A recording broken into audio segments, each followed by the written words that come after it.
Hello, everyone, and welcome to today's session of the Kenya Leaf Program, GMAT training. My name is Alan, and I'm one of the verbal trainers. In today's session, we're going to be covering reading comprehension, which is one of the three sections of the verbal section of the GMAT exam, the other two being sentence correction and critical reasoning. So let's see what reading comprehension is all about. So basically what reading comprehension is, you're given a passage which you're supposed to read and answer 3 or 4 associated questions. So these questions make up approximately 1/3 of the questions in the verbal section of the GMAT exam. So that's about 12 questions. And reading passages occur at any point in the verbal section, but questions related to the passage will be presented together. So you can have, say, 3 or 4 passages, but once you read the passage, the next 3 questions in your exam will be purely related to that particular passage. So there are typically 4 or 3 passages. In the first format, you can have 4 passages consisting of 3 short passages and 1 long one, or 2 short passages and 2 long ones. So let's look at the reading comprehension question types. So typically we have 3 question types, which comprise of global questions, detailed questions, or inference questions. So let's see each of these question types and what they entail. Global questions mainly take the form of the main purpose or the primary concern of the passage. So you might find a question asking you, what's the primary purpose of the passage? What's the author's main idea? So if you come across a question in that format, then that is a global question. And the answers to these particular questions are not explicitly stated in the passage. So you have to answer the question based on the whole scheme of the passage. So you have to have a good passage map in order to know about the main idea or the main purpose of the author. So as intimidated before, a good passage map helps. And to answer detailed questions, you have to interrogate the tone of the author. The tone can be positive, in which case the author would be praising something. For example, if say they're talking, say, about a horizontal tax system or whatever it could be, then they could be saying that that particular taxation model is very good. Then they could give the reasons why they think that it's very good or why they argue that it's very good. And the indicator words for a positive tone will be arguing or praising. Another tone would be a negative tone. In this case, the author would be criticizing something, be it a policy or an idea or a theory. And the indicator words for this would be criticizing, arguing against, etc. That form of tone would be neutral. In this case, the author would be just describing something, not taking any particular position. And the indicator words for this particular kind of tone would be describing, analyzing, and explaining. So in most of my sessions and in my interactions with my students, and in most passages that pertain to GMAT verbal, you find that in most cases, the tone will be neutral. So if you're unsure or you come across a question pertaining to tone, and you're unsure of the kind of tone this particular author is taking, the first criteria that you can use to arrive at an answer or to eliminate incorrect answer, first eliminate extreme answers, answers that maybe connote some sort of extremity. For example, the author is, something like skeptical, something like that. That could connote a bit of extremity and could most probably be an incorrect answer. So you're supposed to select answer choices that drift towards the neutrality. In most cases, those are the correct answer. Of course, this can change depending on the context of the passage, but if you that's just a method that you can use as a last resort. In case you're unsure, select the answer that connotes the most neutrality. So we've looked at global questions, and the next question type are the detailed questions. These questions ask about details that are explicitly mentioned in the passage. So these questions ask about a specific detail in the passage, and you have to go back to the passage and find the answer to the passage. It could be maybe the meaning of an excerpt or a word, etc. So the indicator words here include, according to the passage, the author states that, or explicitly stated in the passage. Yeah, so of course, the context of the passage is important in interpreting the meaning of a word or an excerpt. So watch out for the use of except. So maybe a question could be phrased, according to the passage, all of the following is true, except. So in that case, then you are looking for the one that's untrue. So the next question type are inference questions. Inference questions, as opposed to detailed questions, are not explicitly stated in the passage, or the answers to them cannot be derived directly from the passage. And they take many forms, such as, which of the following can be inferred from the passage? And the author would most likely agree with which of the following. Also, a key tip here, you can use process of elimination to eliminate incorrect or extreme answers. Extreme answers, of course, are a major factor when it comes to GMAT verbal, and you can also apply them, or you can apply that particular criteria in this particular case. So we're going to look at a sample passage as to reinforce your understanding, to help you see the application of this, to see these particular concepts in applications. Because at the end of the day, we can look or we can discuss the theoretical aspects of them, but as long as you're not able to apply them, then they may not be very useful to you. So we are going to look at this particular passage, and major concepts that we're going to extract from this particular passage, or that I'm going to bring out in this particular passage, would be the concepts such as passage mapping, and of course, employing reading strategies. Maybe that's something I haven't mentioned before, which I can overview right now. So I mostly, students come to my class with questions such as, oh, I find myself spending so much time reading these passages. How do I save time in reading comprehension? So how you can save time in reading comprehension is by applying sound reading strategies. And by sound reading strategies, I mean that you should have a plan on how you're going to read the passage and how you're going to answer the questions. Of course, it helps if you've had a prior reading culture. In that case, then you have a high latitude for absorbing information, for processing information in a passage and analyzing it as well. So, but basically, the reading strategies that you can apply to such a passage, the first read through should be an in-depth reading, an in-depth read. So you're supposed to get the main idea of the passage in the first read through. So read sentence by sentence, paragraph by paragraph, until you get what the main idea of the passage is about, such that if someone asks you what is the passage about, then you can be able to give, say, a summary of what the passage is about. So once you've read through the passage in depth, of course, don't take too much time on it. Again, it's a timed exam, so you ought to manage your time wisely.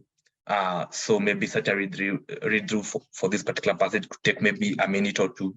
And once you read this particular question and understand it, what it is about, then now you go back to the passage and scan the passage, particular details or particular nuances that could help you answer the particular question. For example, it could be, say, a detail in a particular paragraph, or you could be looking for a particular line in the passage that will help you to answer the question. In that case, you just need to scan through the passage or skim through it, looking for that particular line or that particular detail or word or vocabulary that will help you to answer the question.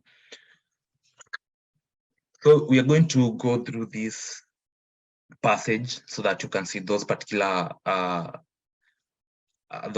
concepts and those particular strategies in application. So the first skill or first strategy that I'm going to be illustrating here is passage mapping.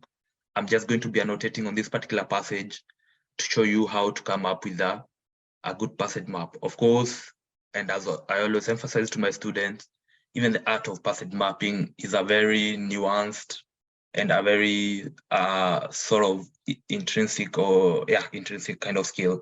So like in the actual exam scenario, you're going to be doing everything that I'm going to be doing here, say drawing elaborate passage maps, or even, of course, maybe you can even make a mental map, but for training purposes, I'm going to be illustrating here. So let's get started. So the passage reads, the mass finfoot Heliopas personata is a rare water bird with a peculiar appearance. It is the only member of the family Helionididae in Asia and the only member of its genus. This species is partially distributed within a range extending from northern India to Vietnam and southwards to Peninsular Malaysia and Indonesia. The global population of this water bird is considered in steep decline. So that's the introduction of this particular passage, and it has a very specific substructure. You can get the main point of this particular passage by reading the first sentence, which is usually called the hook statement. The first sentence reads, the mass finfoot Heliopas personata is a rare water bird with a peculiar appearance. So from that sentence, you get that this particular author is going to be discussing this particular water bird. And of course, as you read on, you realize that he also introduces its habitats in a general sense. So he doesn't really go into a lot of detail about it. So the first paragraph basically what it talks about, it introduces this particular water bird. So you can just map your passage by in a sort of rudimentary kind of way. So P1 is talking about, so essentially introduces the water bird. So with that kind of idea in mind, then you can go on to the next paragraph. The next paragraph reads as follows. Enigmatic, both historically and recently, little is known about the ecology, distribution or numbers of the mass finfoots throughout most of their range. The species has been found principally along rivers in lowland forest, mangroves, freshwater, swamp forest, and occasionally in lakes, marshes, and forest pools. But survey effort between habitats is uneven, and real habitat use remains unclear. It is apparent, it appears to favor wetlands with emergent. So let me just drag this out of here so that we are able to continue. So it appears to favor wetlands with emergent or dense bankside woody vegetation in areas with low levels of human activity, although there are also a number of records from heavily populated areas such as parks, park ponds, ornamental lakes, and reservoirs in Peninsular Malaysia and Singapore.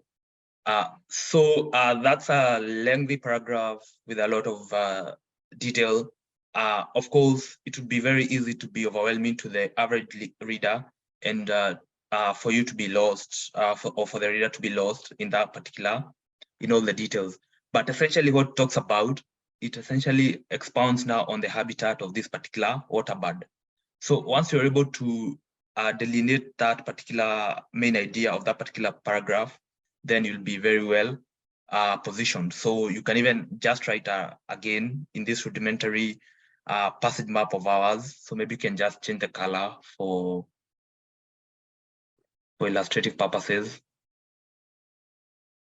Yeah, maybe you can just use red here and just say, sorry, P2 talks about the habitat of this particular water bird. Then once you're able to delineate that, you can move on to the third paragraph. It reads, the ecology and distribution of the mass finfoot are so poorly known that threats are generally inferred rather than directly observed. Habitat destruction and degradation caused by reclamation of mangroves, riverside agriculture, and logging in lowland riverine forest in Asia suggest a very rapidly declining population. While no empirical estimates exist for the current rate of decline, as a species reliant on undisturbed wetlands, habitat loss and hunting undoubtedly drove a major decline of the mass finfoot in the latter half of the 20th century in Southeast Asia. So again, from that particular paragraph, you can see that it's talking about now the threats to this particular water bird. So even without maybe having to annotate down there, you can just infer that here this is talking about the threats to this particular water bird, which is caused by habitat loss and some of these human activities that are highlighted in this particular paragraph. So with such kind of a rudimentary map, you can be able now to go now to the questions. And as I said, these are very explicit process due to the training, because for training purposes, in the actual exam situation, you may not have all the time to do all these annotations and all these permutations. So you just have to make it in a very intuitive and in a very interesting kind of way. It could even be a mental map, but so long as it helps you to answer the questions, then it's all good. So let's look at the questions and how you can answer them now based on our understanding of this particular passage. You're watching Success with Bob Mwiti Show, presented to you by AppstecAmerica. AppstecAmerica is a consulting company that helps immigrants find amazing higher education and job opportunities in the tech industry in the United States. You can find our programs by going to www.appstecamerica.com.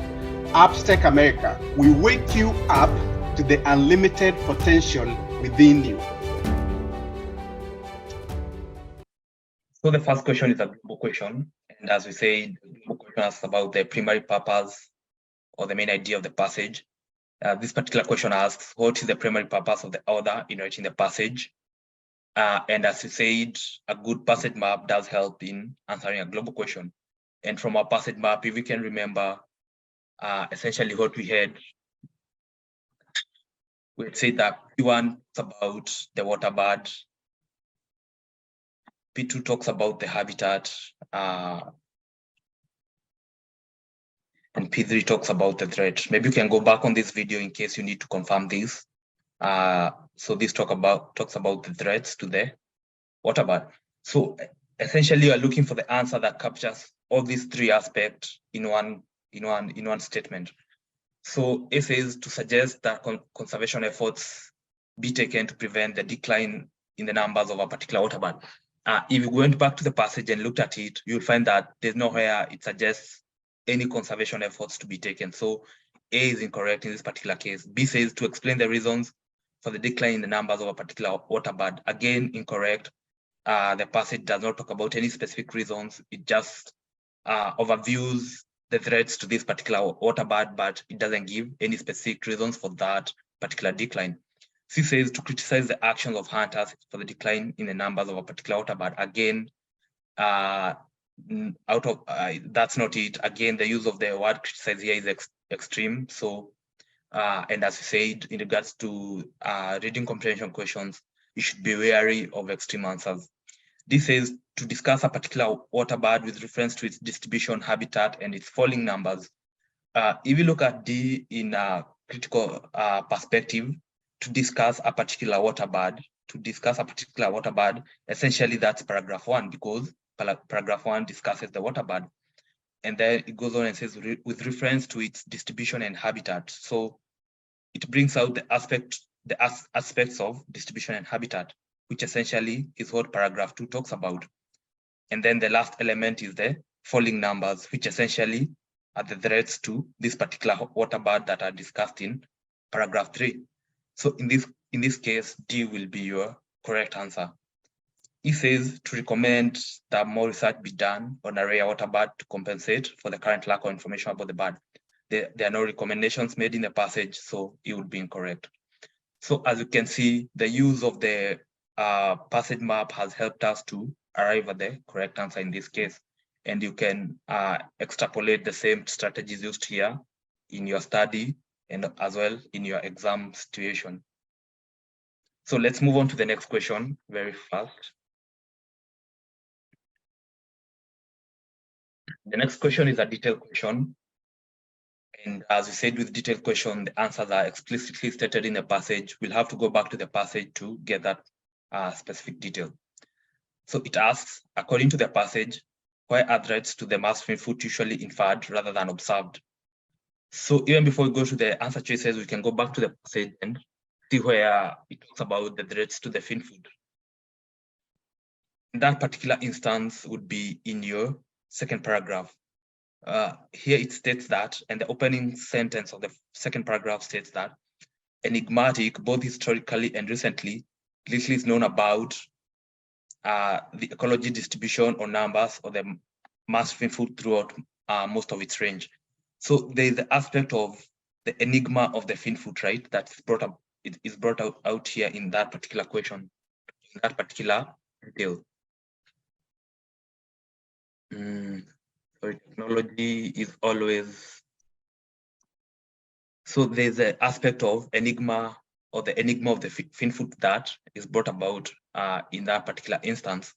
So enigmatic, both historically and recently, little is known, and due to this particular enigma, there's little knowledge about the ecology, distribution, or numbers of the mass FinFood. So if there's little knowledge about this particular aspect, then by extrapolation, then there'd be also be little knowledge about the threats. And then as you move on in the passage, in that paragraph, the ecology and distribution of the beginning of the third paragraph states that the ecology and distribution of the mass FinFood are so poorly known that threats are generally inferred rather than directly observed. So now you can draw a linkage between the enigma of the FinFood and the mode of information of its existence, right? And information about the FinFood is generally inferred. So why is it generally inferred? Because little is known about it. And why is little known about the FinFood? Because it is enigmatic, or it is essentially enigmatic means it is mysterious, so to speak. So with that in mind, then you can go back to your question and look for the answer that best fits that kind of an interpretation. So let's do that. According to the passage, where are the threats to the mass FinFood usually inferred rather than observed? So you want for the answer that best fits to the interpretation, or to the interpretation from the passage, that there's or little is known about this particular bird because it is an enigma. So A states that we can use process of elimination is your biggest friend when it comes to GMAT. So be sure to employ it as often as possible. It states that because the mass FinFood is active only at night, making it difficult to study it. Definitely, we are not told that it's active only at night, so that's an extreme answer. You can eliminate it because very little information is available about the FinFood. You can keep B for consideration, but of course, don't jump on it because it sounds attractive. She says because the mass FinFood is found in areas that are not inhabited by humans. That's not true.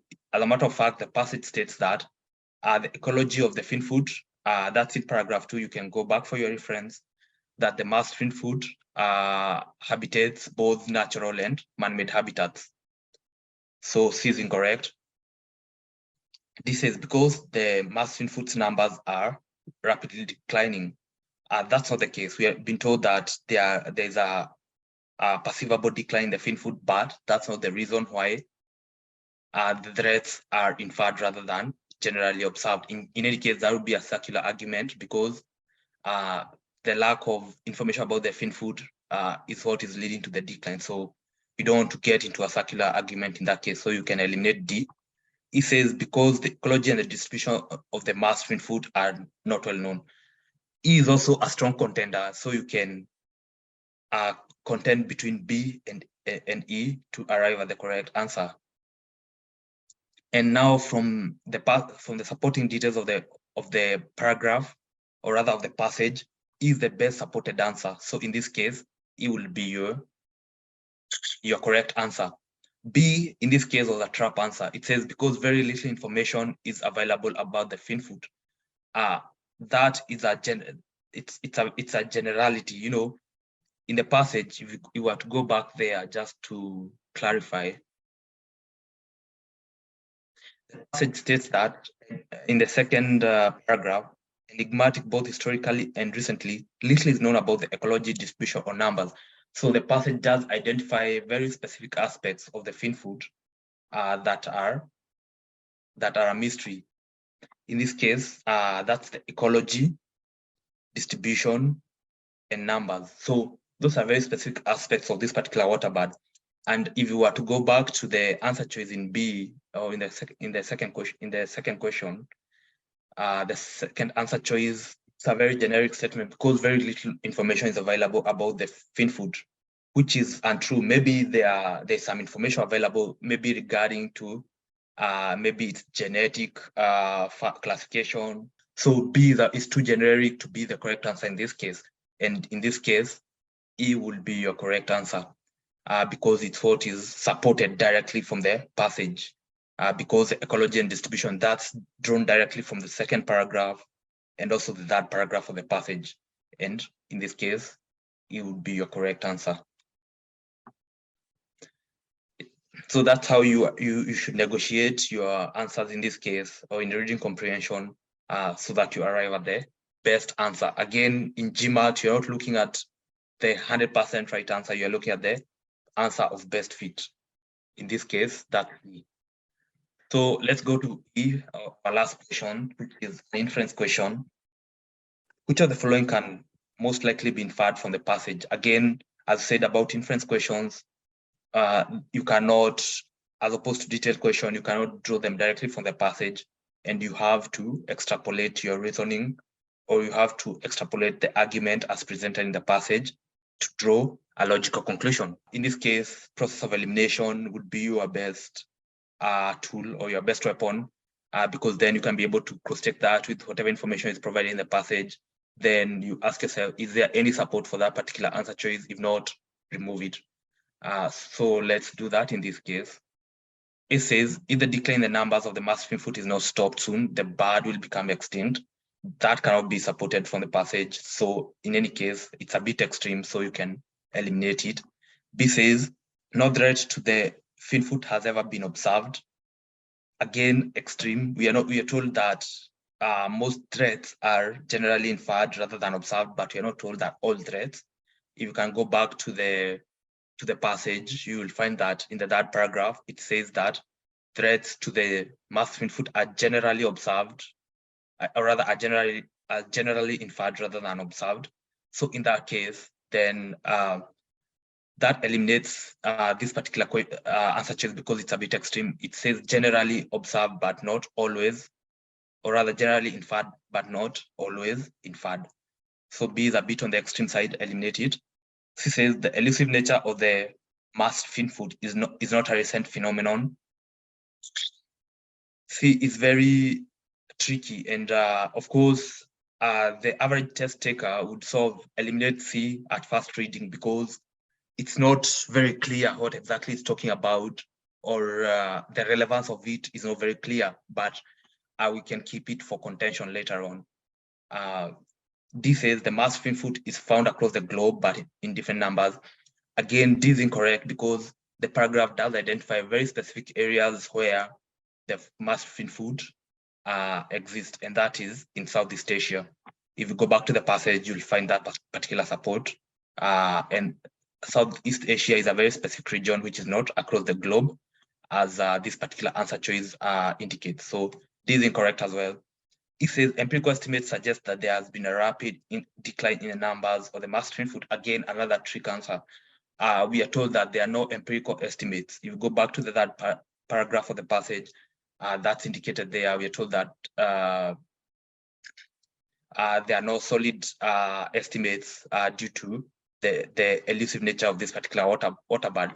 So the whole aspect of empiricism here means that a study has been done and these particular birds have been counted, which is not the case here, because the passage or the other categorically states that the decline in this particular species is an inferred phenomenon. So is incorrect, so you can eliminate it. So that leaves you with C. And of course, at this point, you might be wondering, how did he arrive at this particular answer? Wow, you could be mind blown. So C states that the elusive nature of the mass fin food is not a recent phenomenon. And we'll go back to the passage and then we'll find the support for that particular answer choice. So let's go back to our passage. Of course, bear with me having to go to and fro. It's not the most ideal situation, so, but it's what it is. The support for that particular answer choice that the enigmatic nature or the elusive nature of that particular water bird is not a recent phenomenon can be found in the second paragraph. The first sentence, which reads that enigmatic both historically and recently. So this enigmatic nature of this particular water bird is not a recent phenomenon, because it's the aspect of the historical aspect of this elusive nature of this bird has been indicated in that particular sentence. Of course, it's a very specific detail. It's only a subset of this passage and occurs in a very specific area of this passage to support that particular answer choice. But by having that intuition and having that presence of mind and alertness to be able to identify it, then you can be able to crack it. Of course, this was a relatively difficult passage. Maybe your average passage in the GMAT exam may not be as tough as this, but as they say, if you punch above your weight when it comes to the actual thing, then it will appear to be easy to you. So that's it from me today. I think we've discussed those three questions to a good extent. Be sure to join us in the Kenya Airlift program, GMAT training program. Enroll with us, enroll with the Kenya Airlift program for your American dream, and join us in training so that we can help you to realize your dreams. So thank you.